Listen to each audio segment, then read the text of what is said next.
हाँ, तो अपन बात करते हैं अपने चैप्टर नंबर 12 विद्युत।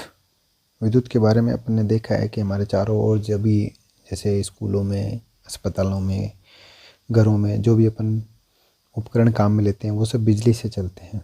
तो ये विद्युत आई कैसे या कहाँ से आई, तो इसके बारे में हल्की फुल्की जैसे ऊपर की अपन चर्चा करेंगे। जो अपने अपने चैप्टर नंबर 12 में जो जो चीज़ें इसकी रिलेटेड आई हुई है उसके बारे में बात करेंगे। विद्युत जो है एक तरह से जैसे पानी का बहना, बात करूं पानी का बहना, जैसे पानी बहता है, पानी एक साइड से दूसरी साइड क्या होता है, बह रहा है। बह रहा है इसका मतलब विद्युत भी उसी तरीके से एक जगह से दूसरी जगह बहती है। लेकिन विद्युत जो है वो उसके लिए एक बंद परिपथ होना ज़रूरी है। सबसे पहली कंडीशन क्या है, बंद परिपथ।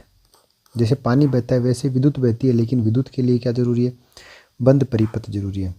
जैसे अपन ने देखा है टॉर्च, जिसके अंदर सेल डलता है, उस टॉर्च से अपन जैसे ही अपन स्विच को ऑन करते हैं, किसको ऑन करें, अपन जैसे ही स्विच को ऑन करते हैं, स्विच ऑन करते ही क्या होती है, टॉर्च जल जाती है। टॉर्च जलने का मतलब स्विच क्या काम कर रहा है, स्विच उस परिपथ को जोड़ने और तोड़ने का काम करता है। जैसे ये दो साइड है, ये बल्ब हो गया, यहाँ पर मैंने जोड़ दी बैटरी इस तरह से, और यहाँ पर लगा हुआ है स्विच। अब जैसे ये स्विच है, जैसे ही अपन बैटरी का स्विच ऐसे ऑन कर देंगे तो ये जुड़ जाएगा। जुड़ते ही बैटरी के अंदर इस तरह से, यहाँ से इस तरह से क्या क्या बहता है, आवेश बहता है। ये जो आवेश बहता है, इस आवेश के बहने से ही ये बल्ब जलता है। आवेश के बहने से ही क्या जलता है, बल्ब। मतलब आवेश बहना ही क्या है, विद्युत धारा है। आवेश बहता है उसी को अपन क्या बोलते हैं, विद्युत धारा। अब आवेश जो बहता है, अब बात करते हैं इस आवेश की। तो पहले के टाइम में क्या था कि पहले जब इलेक्ट्रॉन के बारे में पता नहीं चला था, जब अपने को इलेक्ट्रॉन के बारे में पता नहीं था, तो उस समय आवेश को धनावेश दिया गया। क्या नाम दिया गया, धनावेश। मतलब ये सारा का सारा आवेश क्या है, प्लस है। और ये जिस तरफ बह रहा है, जैसे मान लो इस तरफ बह रहा है, ये इस तरफ से इस तरफ घूम कर वापस आ रहा है ऐसे, तो जिस तरफ ये बहता है उसी दिशा में हमने धारा की दिशा दे दी। बह रहा है उसी का मतलब क्या दे दिया अपन ने, धारा। बहने की दिशा को अपन धारा की दिशा दे दी, और इसी को नाम दिया गया विद्युत धारा। जिस तरफ आवेश बह रहा है उसी को अपन ने कह दिया विद्युत धारा। लेकिन बाद में जब इलेक्ट्रॉन के बारे में पता चला कि इलेक्ट्रॉन कोई चीज़ है, और इलेक्ट्रॉन जो है वो ऋणावेश है, ऋणावेश है भाई। धनावेश और ऋणावेश जो है ना, वो किसी एक वैज्ञानिक ने दिए थे जिसका नाम था फ्लेमिंग। उसके बारे में अपन बाद में बात करेंगे। लेकिन जो ऋणावेश, वो इलेक्ट्रॉन जो है वो क्या होते हैं, ऋणावेश। जो पहले के बारे में धनावेश के बारे में पता था, लेकिन इलेक्ट्रॉन है ऋणावेश। अब बात ये आती है कि इलेक्ट्रॉन जो है वो इस तरफ बहते हैं। जब पता चला कि इलेक्ट्रॉन तो ऋणावेश है, ऋणावेश तो इस तरफ बहता है, तो ऋणावेश की दिशा मतलब इलेक्ट्रॉन की दिशा उल्टी है। अपन जिस तरफ धारा की दिशा मानते हैं, जैसे प्लस से माइनस की ओर, प्लस से माइनस की ओर, प्लस से धारा निकलती है और जैसे माइनस की तरफ वापस चलती है, इस तरह से धारा बहती है। लेकिन इलेक्ट्रॉन कहाँ से निकलते हैं, इलेक्ट्रॉन माइनस से निकलते हैं और प्लस की ओर जाते हैं। इलेक्ट्रॉन कहाँ से निकलते हैं, माइनस से निकलते हैं और प्लस की ओर जाते हैं। मतलब इलेक्ट्रॉन उल्टे चलते हैं, और धारा मतलब अगर धारा इस डायरेक्शन में है, क्लॉकवाइज है, घड़ी की दिशा में है धारा, तो इलेक्ट्रॉन उससे उल्टी दिशा में हो जाएंगे। अब अपन बात करते हैं कि भाई जो धारा है वो बहती किस तरीके से है।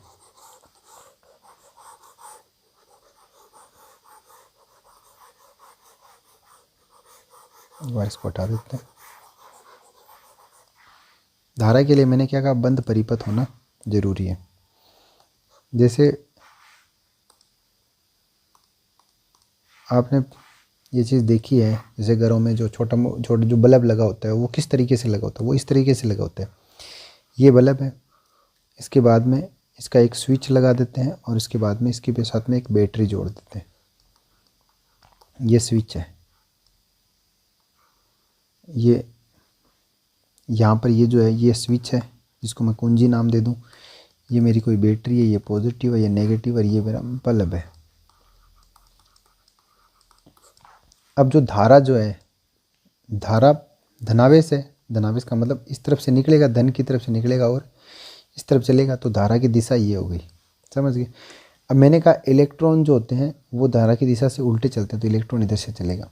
तो बाद में जब पता चला कि आवेश किसको कहें हम, तो आवेश बाद में पता नाम किसको दिया गया, आवेश इलेक्ट्रॉन को ही कहा जाता है।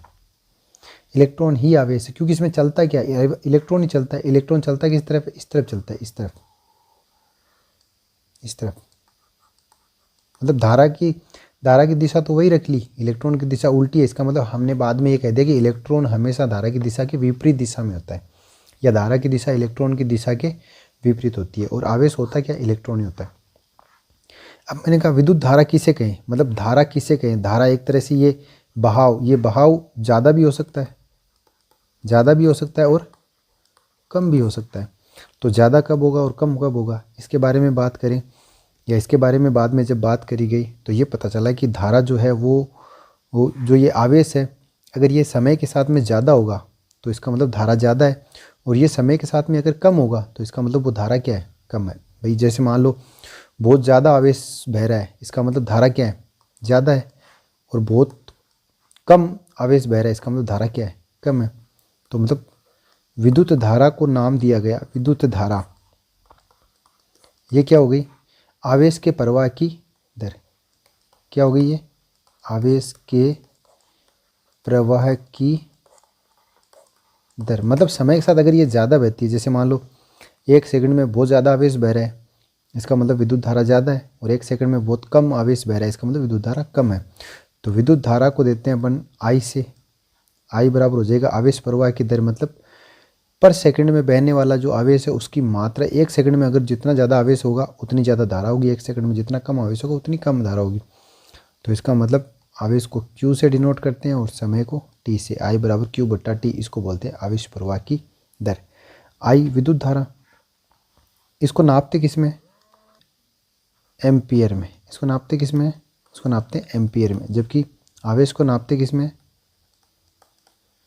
कूलोम में, और समय को किस में नापते हैं, सेकंड में। अब अपने से सवाल ये पूछा जाए कि विद्युत धारा किसे कहते हैं, तो विद्युत धारा किसे कहेंगे, आवेश के प्रवाह की दर को विद्युत धारा कहते हैं। आवेश के प्रवाह की दर को क्या कहते हैं, विद्युत धारा कहते हैं। विद्युत धारा को किससे दर्शाते हैं, आई से। कोई पूछे विद्युत धारा को किससे दर्शाते हैं, तो अपन कहेंगे आई से दर्शाते हैं। उसके बाद में आई का सूत्र क्या हो गया, आई बराबर क्या हो जाएगा, Q/T। क्यू का मतलब कूलोम, आवेश, क्यू का मतलब क्या है, आवेश, और टी क्या है, समय। जैसे अगर मान लो कोई आपको सवाल दे दे और ये कहे कि 10 सेकंड में, किसी तार के अंदर से 10 सेकंड में 5 कूलोम आवेश बहता है। कितना कूलोम, 5 कूलोम आवेश बहता है, तो धारा कितनी है, तो धारा बराबर क्या हो जाएगा, 5 कूलोम, मतलब 5 ऊपर आ जाएगा, 10 सेकंड का मतलब 10 नीचे आ जाएंगे, तो 5/10 का मतलब 1/2 बराबर कितना हो जाएगा, 0.5 एम्पियर। इतनी धारा बह रही है। धारा का मान कितना हो गया, 0.5 एम्पियर। ये विद्युत धारा के बारे में बात है। विद्युत धारा होती क्या है, मतलब आवेश के प्रवाह की दर। आवेश क्या चीज़ है, मैंने कहा आवेश क्या होते हैं, इलेक्ट्रॉन। पहले जब पता नहीं था तब उसको प्लस दिया गया, और प्लस की दिशा जो थी वो इस तरह से थी, प्लस से माइनस। धारा की दिशा क्या दी गई, प्लस से माइनस। जब बाद में पता चला कि नहीं प्लस की दिशा नहीं है, इलेक्ट्रॉन ही इसमें आवेश है, तो इलेक्ट्रॉन की दिशा क्या है, माइनस से प्लस की ओर। इलेक्ट्रॉन किस तरफ से किस तरफ चलते हैं, माइनस से प्लस की ओर। तो इसका मतलब धारा की दिशा हमेशा इलेक्ट्रॉन की दिशा की क्या होगी, विपरीत। धारा की दिशा प्लस से माइनस होती है और इलेक्ट्रॉन की दिशा माइनस से प्लस होती है। तो ये तो होगी धारा की दिशा, और ये है इलेक्ट्रॉन की दिशा। तो इलेक्ट्रॉन की दिशा तो इधर से इधर है, और धारा की दिशा इधर से इधर है। समझ गए। तो ये थी विद्युत धारा की बात। अब अपन आगे इसके बारे में और बात करते हैं।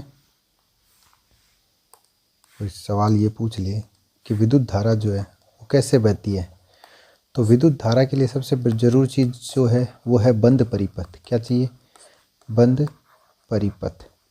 मतलब अगर कोई स्रोत का मतलब भाई विद्युत धारा के लिए कोई स्रोत तो चाहिए। विद्युत धारा कहाँ से आएगी, उसके लिए अपने पास में कोई जरिया तो चाहिए, कोई अपने पास में पावर बैंक तो चाहिए।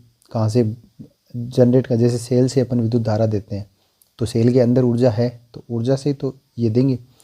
इसी तरह से अपन बना रहे हैं तो जनरेटर से बना रहे हैं, तो जनरेटर से विद्युत धारा आ रही है, तो वहाँ से जो विद्युत धारा आती है तो वो क्या हो गया, एक तरह से स्रोत।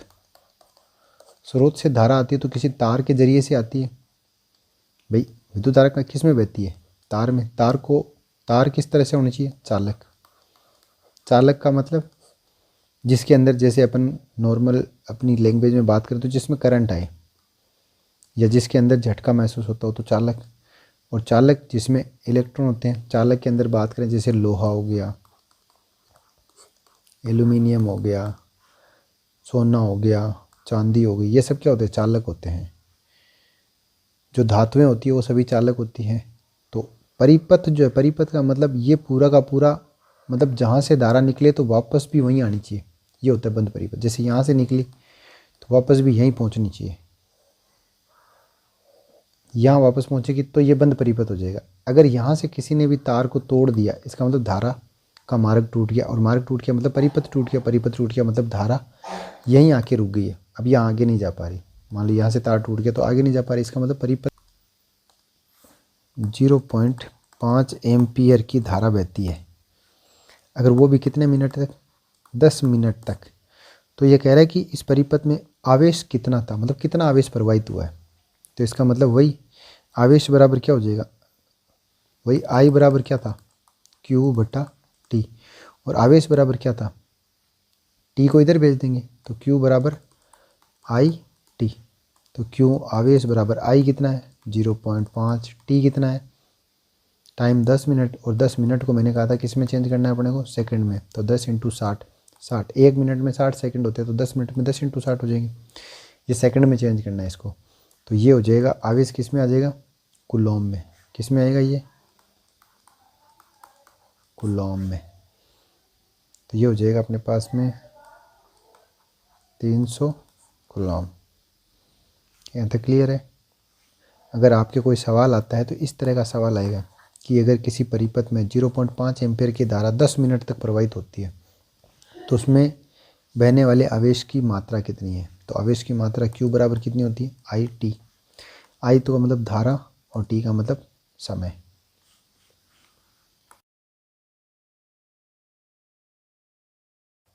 तो अपन ने बात कर ली सबसे पहले अभी आवेश की। आवेश के अंदर मैंने कहा आवेश इलेक्ट्रॉन को कहते हैं, लेकिन आवेश हमेशा दो प्रकार के होते हैं, एक तो प्लस आवेश और दूसरा माइनस आवेश। माइनस में तो अपन इलेक्ट्रॉन की बात करते हैं, प्लस की बात करूँ तो सबसे पहले आप एक ही चीज़ याद रखना, कोई भी परमाणु जो होता है, परमाणु जो होता है वो दो चीज़ों से मिलकर बनता है। एक तो उसका नाभिक, ये बीच वाला भाग तो होता है, इसको बोलते हैं अपन नाभिक। आपके सिलेबस में नहीं है लेकिन फिर भी बता रहा हूँ, ये होता है नाभिक। उसके चारों तरफ जो चक्कर लगाते हैं उसको बोलते हैं अपन इलेक्ट्रॉन। उसके चारों तरफ चक्कर लगाते हैं उसको क्या बोलते हैं? इलेक्ट्रॉन। नाभिक के अंदर होता है प्रोटॉन और न्यूट्रॉन, ये दो चीज़ें होती हैं। तो एक तो अंदर का नाभिक हो गया, और उसके चारों तरफ चक्कर लगाने वाले कौन होते हैं? इलेक्ट्रॉन। तो इलेक्ट्रॉन जो होता है वही तो यहाँ से इलेक्ट्रॉन क्या करता है, इस परमाणु से बाहर आ जाता है, परमाणु से बाहर आ जाता है। कौन से परमाणु में आता है ऐसा? ये धातुओं में होता है ऐसा। ज़्यादातर जो होता है वो धातुओं में होता है। ये परमाणु जैसे ही बाहर आ जाएगा तो इलेक्ट्रॉन फ्री हो गया। तो ये इलेक्ट्रॉन फ्री जो है ना, ये आवेश है, यही बहता है। और जैसे ही इलेक्ट्रॉन बाहर आता है तो इसके अंदर इलेक्ट्रॉन की क्या हो जाएगी? परमाणु में इलेक्ट्रॉन की क्या हो गई? कमी। तो इसका मतलब इलेक्ट्रॉन जो होता है ना वो उदासीन होता है, ना तो ये पॉजिटिव कह सकते हैं ना इसको नेगेटिव कह सकते हैं। ये क्या होता है? उदासीन। अब जैसे ही इसका इलेक्ट्रॉन मतलब माइनस बाहर आया तो उसका माइनस कम हो गया। भाई मान लो इसके अंदर जितना प्लस है उतना ही माइनस है। अब जैसे ही माइनस मतलब इलेक्ट्रॉन बाहर आया मतलब माइनस बाहर आ गया, तो माइनस बाहर आ गया तो माइनस कम हो गया इसका। तो प्लस तो पहले से ही जितना था उतना ही है। तो मान लो 10 ही प्लस है 10 ही माइनस है, तो माइनस एक कम हो गया बाहर आ गया, तो 9 तो माइनस हो गए 10 प्लस हो गए, 9 तो माइनस हो गए और 10 क्या हो गए? प्लस हो गए। तो इसका मतलब प्लस बढ़ गया। एक्चुअल में तो बढ़ा नहीं था, माइनस ये कम हुआ था, लेकिन अब अगर ऐसे देखा जाए तो ये बढ़ गया, ये अलग हो गया। तो इसको अपन पॉजिटिव आवेश बोल देते हैं, बस यही फ़र्क होता है। इसको अपन प्लस आवेश बोल देते हैं, ये परमाणु प्लस आवेशित हो जाता है। तो बात करते हैं विद्युत विभव की। तो विभव किससे कहते हैं अपन? विद्युत विभव एक्चुअल में अगर कोई आवेश, जैसे मान लो जिसको अपन इलेक्ट्रॉन कहें या कोई परमाणु है जो धनावेशित है, कोई भी इकाई धनावेश, ये लो इकाई धनावेश को अगर कहीं से अनंत से अनंत से अपन विद्युत क्षेत्र में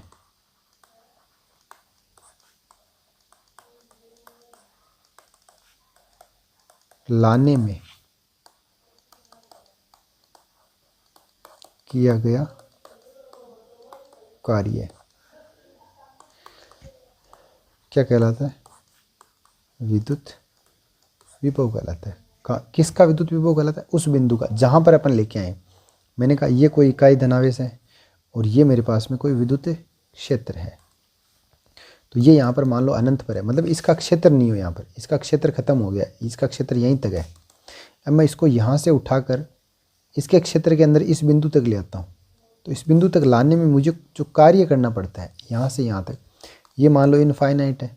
अनंत का मतलब कहीं भी हो सकता है, कुछ भी, जहाँ पर इसका क्षेत्र नहीं हो वहाँ से इसको लेकर आए अपन, तो इस आवेश को यहाँ से यहाँ तक लाने में जो मुझे कार्य करना पड़ता है, तो वो इस बिंदु का विद्युत विभव कहलाता है, इस बिंदु का।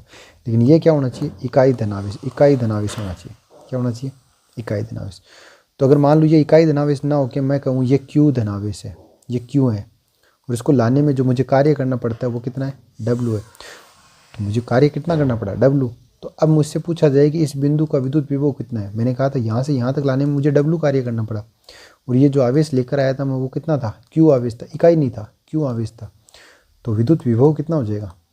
विद्युत विभव बराबर, क्योंकि विद्युत विभव तो इकाई धनावेश के लिए होता है, तो इसका मतलब ये हो जाएगा डब्लू के अंदर किसका भाग दे देंगे अपन? क्यू का।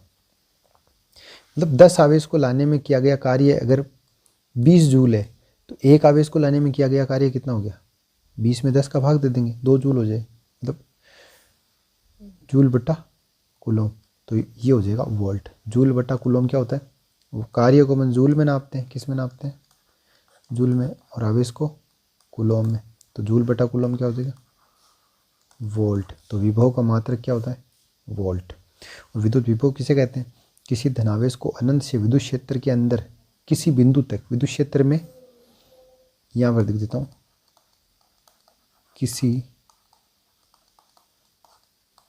बिंदु तक लाने में किया गया कार्य, किसी बिंदु तक लाने में किया गया कार्य क्या कहलाता है? विद्युत विभव कहलाता है।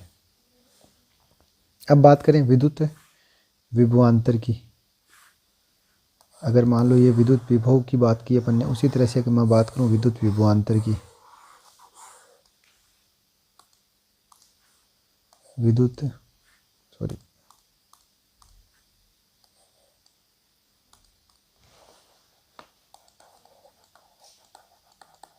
विभवांतर, विभवांतर किसे कहेंगे? अब विभवांतर से आपको एक चीज समझ में आ रही कि विभव का अंतर, विभवांतर का मतलब विभव का अंतर। तो मैं बात करूं विद्युत क्षेत्र अपने पास में पहले से ये मान लो कि जैसे ये मेरे पास में कोई विद्युत क्षेत्र है, सही है। अब विद्युत क्षेत्र के अंदर कोई एक बिंदु तो ये है और दूसरा बिंदु ये है, तो इसका विद्युत विभव तो है VA और इसका विद्युत विभव कितना है? VB। ये पूरा का पूरा विद्युत क्षेत्र है, इसी के अंदर दो बिंदु है, एक तो A बिंदु हो गया और दूसरा B बिंदु हो गया। तो इसका विद्युत विभव अलग है और इसका विद्युत विभव क्या है? अलग है। तो इन दोनों बिंदुओं के विद्युत विभव के अंतर को अपन, जैसे मान लो यहाँ से किसी बिंदु को यहाँ ले जाएं, यहाँ से किसी बिंदु को यहाँ लाएं, तो अपने को काम करना पड़ता है, क्योंकि ये अंतर हो गया, विभव यहाँ का विभव अलग था, यहाँ का विभव क्या हो गया? अलग। तो दो बिंदुओं के बीच के विद्युत क्षेत्र के अंदर ही, ये दोनों विद्युत क्षेत्र के अंदर ही है, तो विद्युत क्षेत्र के अंदर स्थित किन्हीं दो बिंदुओं के बीच विभव का अंतर क्या कहलाएगा? विभवांतर।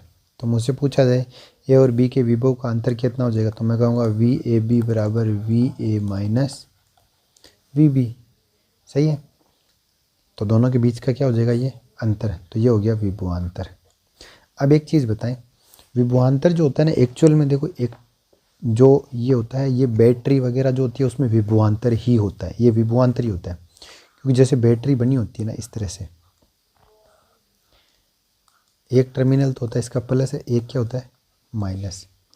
कहने का मतलब क्या हुआ, इसके पास बहुत सारे इलेक्ट्रॉन है, इसके पास नहीं है।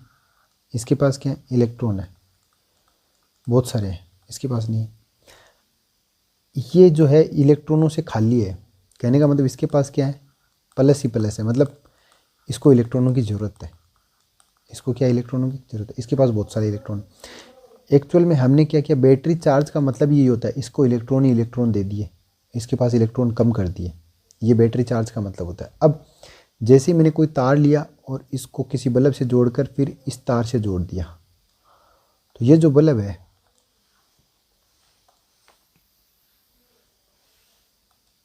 ये जो बल्ब है, ये बल्ब क्या होगा, इलेक्ट्रॉन जैसे ही ये तार जुड़ा, जैसे ये तार जुड़ा, जुड़ते ही ये इलेक्ट्रॉन यहाँ से भागेंगे। इलेक्ट्रॉन हमेशा किस में, भाई इलेक्ट्रॉन आवेश ही तो है, और ये किस में चलते हैं, तारों में चलते हैं। तार किससे बने होते हैं, धातु से। तो इलेक्ट्रॉन यहाँ से निकला और इसके अंदर से घूमता हुआ वापस कहाँ पहुँचा, यहाँ पर पहुँचा। मतलब इलेक्ट्रॉन को यहाँ से जाने का रास्ता मिल गया।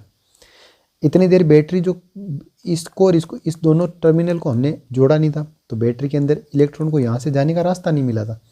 अब इसको रास्ता मिल गया। जैसे ही रास्ता मिला मतलब इलेक्ट्रॉन इधर से भाग रहे हैं, भाग रहे हैं, मतलब आवेश क्या हो रहा है, आवेश प्रवाह। आवेश प्रवाह हो रहा है, इसका मतलब विद्युत धारा बह रही है। तो सबसे पहला कंसेप्ट तो क्लियर हो गया कि विद्युत धारा बह रही है आवेश का प्रवाह होने से।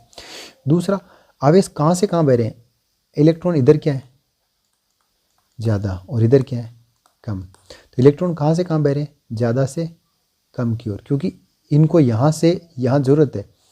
इलेक्ट्रॉन जो है वो माइनस होते हैं और ये यहाँ पर प्लस है, तो माइनस जो है प्लस की तरफ आकर्षित हो रहा है, तो यहाँ से आकर्षित हो रहा है, तो ये कम, ज़्यादा से कम की ओर जा रहा है, और ज़्यादा से कम की ओर जाने को ही अपन बोलते हैं विभवांतर। विभवांतर जो होता है वो ज़्यादा से कम की ओर, मतलब जहाँ पर आवेश की मात्रा ज़्यादा है और एक जगह आवेश की मात्रा कम है, तो आवेश ज़्यादा से कम की ओर, इलेक्ट्रॉन ज़्यादा से कम की ओर प्रवाहित होते हैं। इलेक्ट्रॉन कहाँ से कहाँ प्रवाहित होते हैं, ज़्यादा से कम की ओर। ये होता है विभव का अंतर। यही, अब जैसे मान लो यहाँ का विभव अलग है, यहाँ का विभव क्या है अलग है, दोनों टर्मिनल है, दोनों का विभव अलग